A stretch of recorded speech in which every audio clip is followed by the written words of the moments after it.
رمضان المبارک کا مہینہ انشاءاللہ چند دنوں میں شروع ہونے والا ہے۔ ہم یہ ارادہ کریں کہ اس رمضان کو ہم نے دعاؤں کے ساتھ گزارنا ہے۔ حدیث کے اندر اس کا ثبوت ملتا ہے۔ صحابہ کرام فرماتے ہیں کہ جب نبی علیہ الصلوۃ والسلام رمضان کے مہینے کو پا لیتے تو نبی علیہ الصلوۃ والسلام کی 3 چیزوں میں ہم بہت فرق محسوس کرتے تھے۔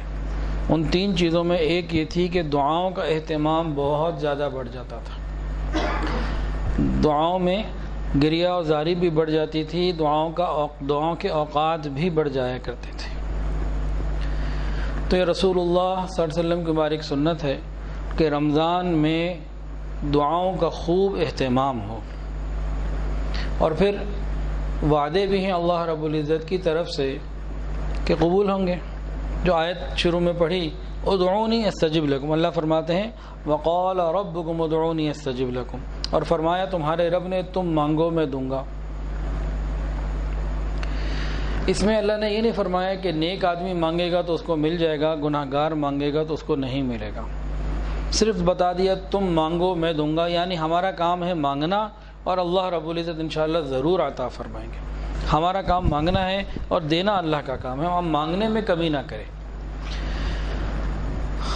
تو رمضان ہمارا اچھا گزرے اور دعاؤں کے ساتھ گزرے، خوب دعاؤں کے ساتھ گزرے، اس کے لیے پھر آج کی نشست میں چند باتیں کرنی ہیں انشاءاللہ العزیز۔ اگر ہم نے اس پر عمل کر لیا تو بہت ہم اپنے اندر بہتری محسوس کریں گے۔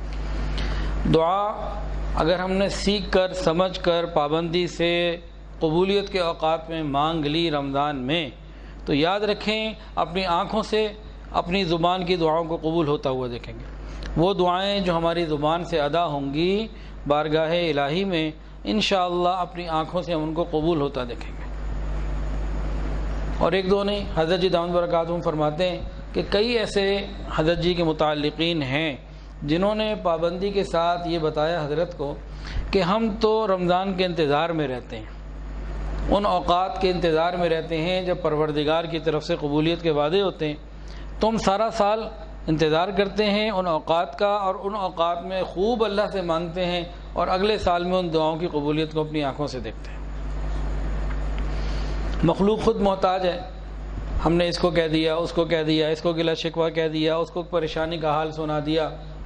بھائی جو خود محتاج ہے وہ کیا کر سکتا ہے؟ اس سے اس کے اپنے دکھڑے سنو تو ایک کے بعد ایک نکل آئے گا۔ تو ہم اللہ رب العزت کو کیوں نہ کہیں؟ بندے کی حقیقت کیا ہے؟ بندہ کر کیا سکتا ہے؟ اصل بات یہ ہے کہ فاعل حقیقی اللہ ہیں، اللہ ہی نے سب کچھ کرنا ہے۔ بندے کی محنت کیا ہے؟ یہ اللہ تعالیٰ کی رحمت کو کھینچنے کا ایک ذریعہ بن جاتی ہے۔ جیسے بچہ چلنا شروع کرتا ہے، نہیں چل پاتا، گرنے لگتا ہے، تو اپنے باپ کو پکارتا ہے، باپ آتا ہے اور اس کے ہاتھ کو تھام لیتا ہے، انگلی پکڑ لیتا ہے، اور پھر بندے جو باپ ہے اپنے بیٹے کو انگلی پکڑ کر سامنے منزل تک پہنچا دیتا ہے۔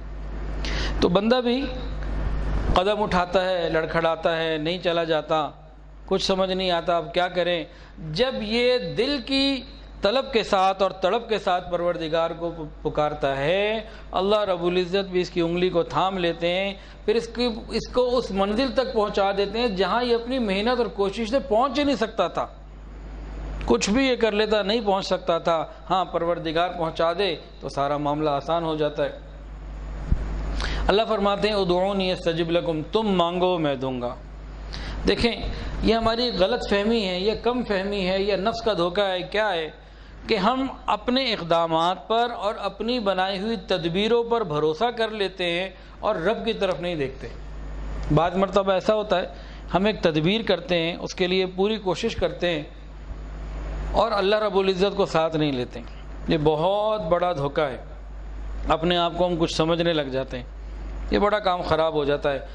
جو بچہ اپنے باپ سے اعراض کرتا ہے نا، باپ کیا کرتا ہے بعض مرتبہ اس کو چھوڑ دیتا ہے، ٹھیک ہے اس کو سمجھ آ جائے، قدر آ جائے باپ کی۔ اسی طرح جو بندہ پروردگار کو اپنے کاموں میں اپنے ساتھ نہیں رکھتا، اللہ تعالیٰ بھی دیکھ اسباب کے حوالے کر دیتے ہیں، اچھا تمہیں اسباب میں نظر آ رہا ہے تو پھر لے کے دکھاؤ اسباب سے، پھر وہ بندہ پریشان ہو جاتا ہے۔ اسباب اختیار کرنے ہیں لیکن اسباب دینے والے پروردگار کو نہیں چھوڑنا۔ ہم رزق کو تلاش کرنے کے لیے بہت سارے اسباب اختیار کرتے ہیں، لیکن رزق کو تلاش کرنے کے لیے رزاق کو چھوڑ دیتے ہیں، تو یہ کام نہیں کرنا۔ اللہ تعالیٰ کی مدد کے بغیر دنیا اور آخرت میں غم اور پریشانیوں کے سوا، مایوسیوں کے سوا کچھ نہیں۔